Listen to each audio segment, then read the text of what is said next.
Hello दोस्तों, स्वागत है आपका हमारे इस YouTube चैनल पे। दोस्तों, कहानी को शुरू करने से पहले एक जरूरी बात, अगर आपने चैनल को सब्सक्राइब नहीं किया है तो पहले आप जल्दी से चैनल को सब्सक्राइब कर दीजिए ताकि आपको हमारी आने वाली नई नई कहानियों की जो नोटिफिकेशन है वो आपको सबसे पहले मिलती रहे। तो चलिए दोस्तों, करते हैं हमारी आज की कहानी की तरफ। हमें उम्मीद है कि आपको हमारी ये कहानी जरूर पसंद आएगी।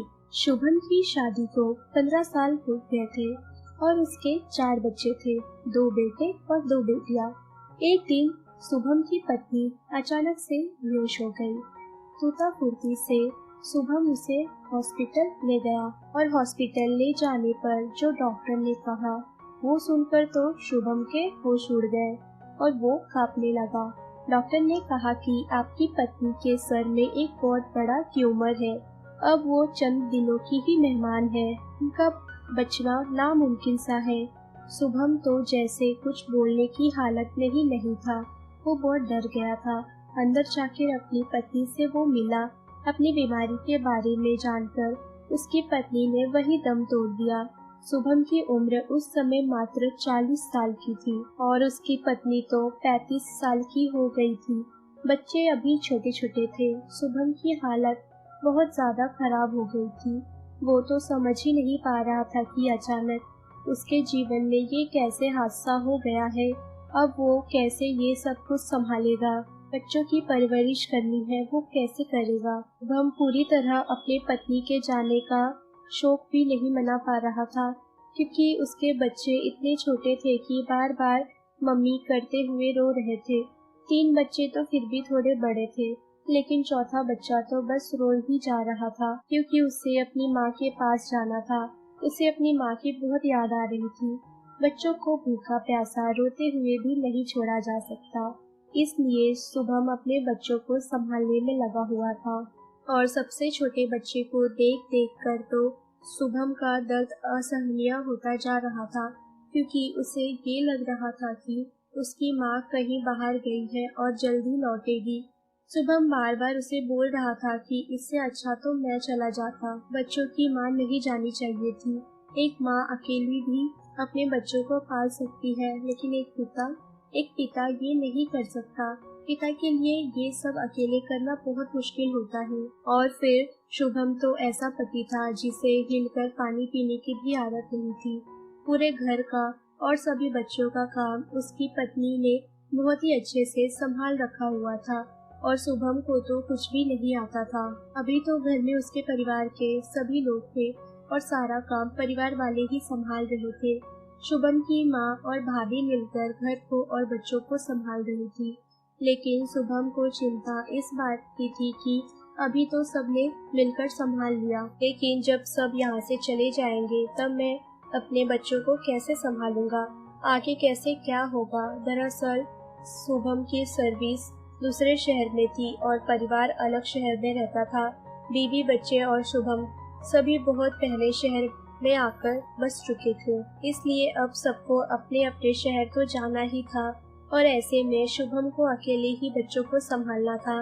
सभी परिवार वालों के दिमाग में एक ही बात चल रही थी कि शुभम की दूसरी शादी करवा दी जाए, लेकिन उससे बात करने का ये समय उचित भी नहीं था। 12 दिन तो लोगों का आना जाना लगा रहा और सभी यही कानाफूसी कर रहे थे कि अब बच्चों का आखिर क्या होगा। अभी तो शुभम की उम्र ही क्या है, इसे दूसरी शादी कर लेनी चाहिए, लेकिन शुभम के सामने बोलने की किसी की भी हिम्मत नहीं हो रही थी। जब सारा काम पूरा हो गया तब शुभम की माँ ने उससे कहा कि बेटा, अभी तो मैं यहाँ रुक गई हूँ, पर मैं भी आखिर कब तक यहाँ रुक सकती हूँ। घर और बच्चों की देखरेख करने वाली कोई तो होनी चाहिए ना घर में, इसलिए तेरी दूसरी शादी करवा देते हैं। इतना सुनते ही शुभम का छुपा हुआ सारा दर्द बाहर आ गया। वो अभी तक चुप था, पर अपनी माँ के मुंह से ये बात सुनकर उसके सारे आंसू बाहर आ गए और उसने बिलखते हुए कहा कि माँ, मैं दूसरी शादी नहीं कर सकता, मैं मेरे बच्चों को सौतेली माँ नहीं देना चाहता। रही बात घर के काम की तो वो मैं धीरे धीरे सीख ही लूंगा, एक काम वाली बाई रख लूंगा, लेकिन मैं अपने सुख के लिए मेरे बच्चों को सौतेलेपन की जिंदगी नहीं दे सकता।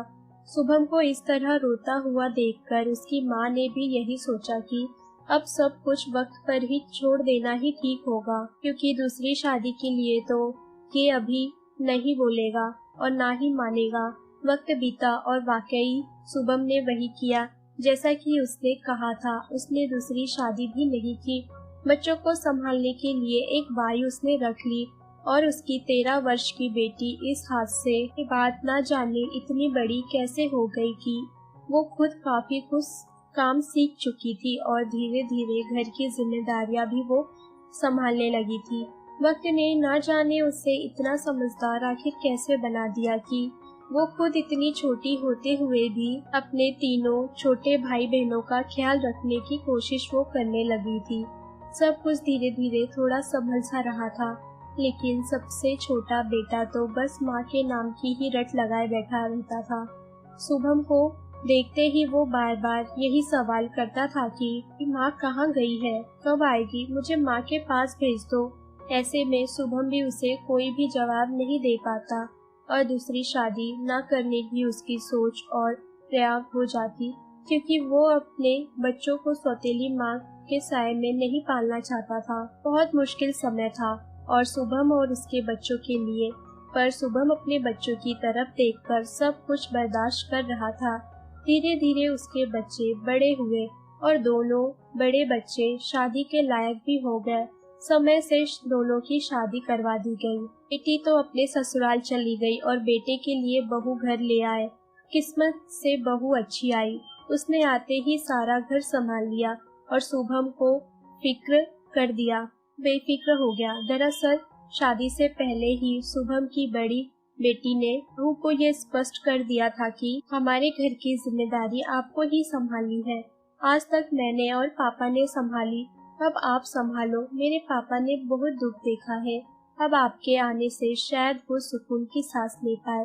इसलिए बहू को भी पता ही था कि उसे ही घर को संभालना है। चारों बच्चे बहुत अच्छे से शुभम की प्यार और समर्पण को समझ रहे थे।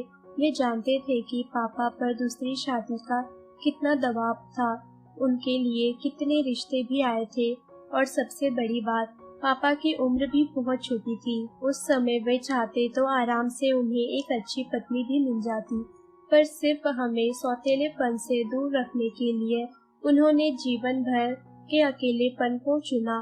शुभम के इस त्याग और बलिदान का एहसास सभी लोगों को बहुत अच्छे से था। कई बार तो जब शुभम को उदास और अकेला देखते तब सोचते कि पापा प्लीज आप दूसरी शादी कर लो।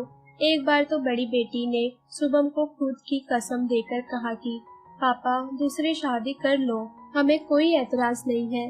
पर शुभम ने तो जैसे जिद ही पकड़ ली थी, अपने बच्चों को सौतेली मां नहीं देगा। इसलिए उसने बच्चों को कह दिया कि अब हमारे घर में मेरी शादी की चर्चा हम कभी नहीं होगी। कहाँ होते ऐसे आदमी जो बीवी के जाने पर भी वफादारी करे। कुछ तो बीवी बच्चों के होते हुए भी दूसरी शादी कर लेते हैं, लेकिन शुभम जैसे लोग हमारे समाज में बहुत बड़ी मिसाल बन जाते हैं, जो ये साबित करते हैं कि आखिर एक आदमी अगर चाहे तो वो अकेला भी अपने बच्चों को पाल सकता है। तो दोस्तों, ये थी हमारी आज की कहानी। अगर आपको हमारी ये कहानी पसंद आई हो तो कहानी को लाइक और शेयर करना ना भूलें दोस्तों। अगर अभी भी आपने चैनल को सब्सक्राइब नहीं किया है तो पहले आप जल्दी से चैनल को सब्सक्राइब कर दीजिए, ताकि आपको हमारी आने वाली नई कहानियों की जो नोटिफिकेशन है वो आपको सबसे पहले मिलती रहे। तो चलिए दोस्तों, हम फिर मिलेंगे अपनी एक और आने वाली नई कहानी के साथ।